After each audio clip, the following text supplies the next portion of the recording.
തിരുവനന്തപുരം വിമാനത്താവളത്തിൽ വൻ സ്വർണ്ണവേട്ട.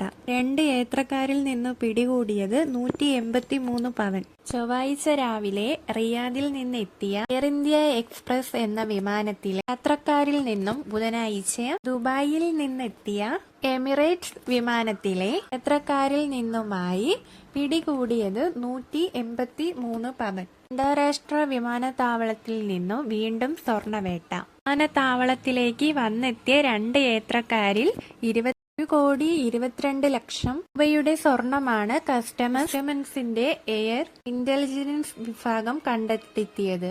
ചൊവ്വാഴ്ച രാവിലെ റിയാദിൽ നിന്നെത്തിയ എയർ ഇന്ത്യ എക്സ്പ്രസിലെ യാത്രക്കാരനായി നിന്ന് 4 സ്വർണ്ണ ക്യാപ്സൂളുകളാണ് പിടിച്ചെടുത്തത്. ശരീരത്തിൽ ഒളിപ്പിച്ച നിലയിൽ കണ്ടെത്തിയ 1063.37 ഗ്രാം തൂക്കമുള്ള സ്വർണമാണ് ക്യാപ്സൂളിൽ നിന്ന് കണ്ടെത്തിയത്.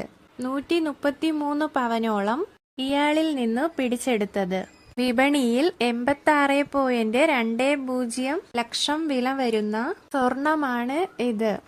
ബുധനാഴ്ച പുലർച്ചെ ദുബായിൽ നിന്നും തിരുവനന്തപുരത്തിലേക്കെത്തിയ എമിറേറ്റ്സ് വിമാനത്തിലെ യാത്രക്കാരിൽ നിന്നും 407.13 ഗ്രാം തൂക്കമുള്ളതും 35.62 ലക്ഷം രൂപ വില വരുന്ന 4 സ്വർണ്ണ ബാറുകളും പിടിച്ചെടുത്തു.